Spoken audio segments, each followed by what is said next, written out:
we will see 8086 pin diagram.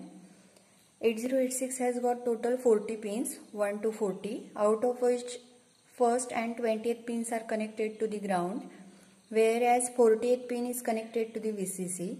As we know, the data bus is 16 bits in length, whereas address bus is 20 bits in length, of which D0 to D15 lines are multiplexed with address lines A0 to A15. These pins are shown on, these pins are from 2 to 16 and 39th. So all D0 to D15 16 lines from the data bus are covered here. From the address bus, 4 lines are remained from A16 to A19, which are multiplexed with S3 to S6 status lines. Now from S3 to S6, S4 and S3, these are used for decoding the segment on which the processor is supposed to work. When S4, S3 are 0, 0, the processor is going to fetch data from extra segment. Then when S4, S3, 0, 1, it is going to work on stack segment, 1, 0 code segment and 1, 1 data segment. Then coming to this 34th pin, BHE bar, which is multiplexed with status line S7. BHE bar, this signal is used in association with A0 to select either of odd or even or both banks. When BHE bar is 0 and A0 is 0, both even and odd banks from the 8086 get enabled in order to fetch the data or write the data. Then BHE bar is 0 and A0 is 1, the odd bank get enabled and the byte get fetched or written from the lines D8 to D15. When BHE bar is 1 and A0 is 0, the data get fetched or written to the memory by using lines D0 to D7. Then coming to the next signal, minimum, MN stands for minimum and MX stands for maximum. So when this is connected to the VCC, it informs that only main processor is going to work, whereas when it is connected to 0, it indicates that processor is working along with certain coprocessors like math coprocessor or input-output coprocessor. Then read, write and M/IO bar, these signals are used in association in order to guide the processor which operation is going to be performed.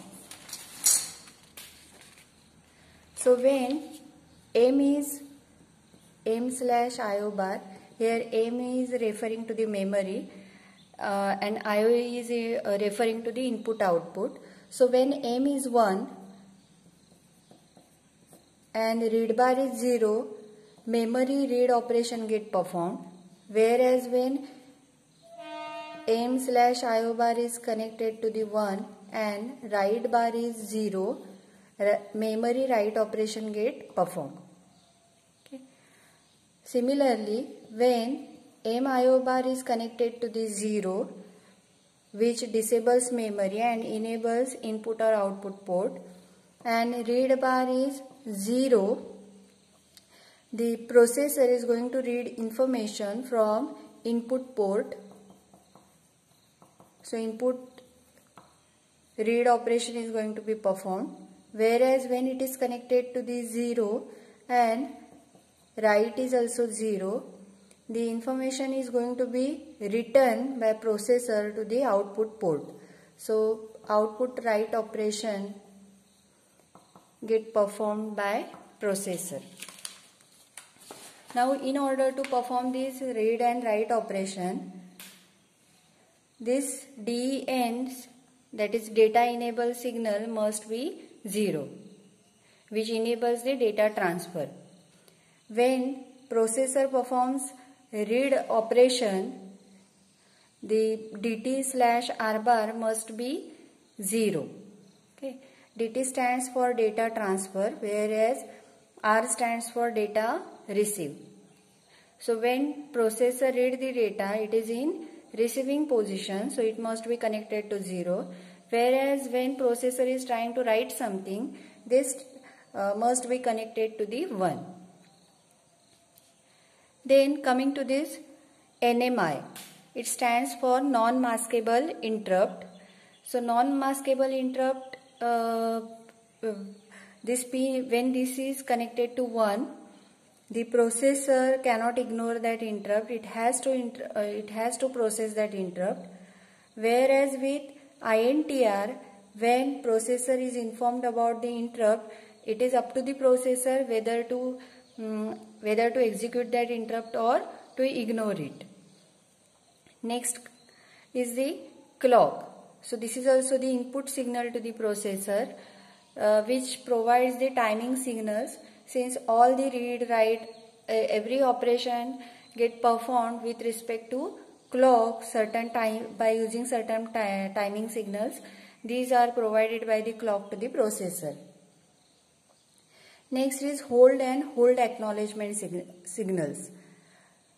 So DMA, direct memory access kind of operations, which always bypass the processor and access the memory directly, need the control on the address and data bus. So the devices may ask for the permission through hold signal, and the permission from the processor can be granted by passing hold acknowledgement signal to such devices. Then ALE, address latch enable. As I said earlier, that certain number of clock cycles are used for performing read and write operation. And to perform the read or write operation, the processor must know the address from which data is to be read or data is to be written. And these address and data lines are multiplexed. Means for certain amount of time, these lines are used to pass the address, whereas for remaining amount of time, these lines are used to carry the data.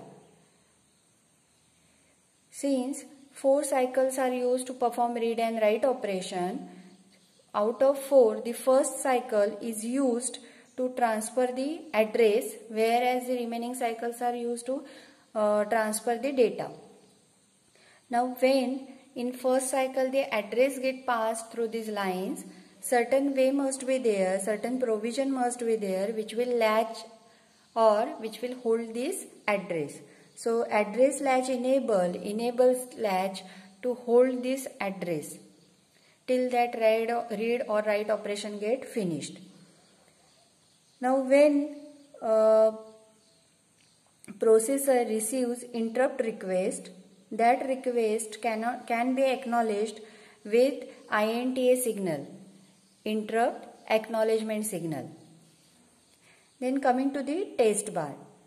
When test bar is 0, it pushes processor in wait state till it becomes high. Next is the ready signal. Ready pin informs processor or ready pin ensures processor that communicating device is ready to send or receive the data. Next is reset signal. When this is the incoming signal to the processor, when reset is high, it causes refreshing of all the internal registers of 8086. We know number of registers are there in VIU and EU unit of EU of the 8086 architecture. So all these registers get refreshed when reset receives high. So this is all about the pin diagram of 8086. Thank you.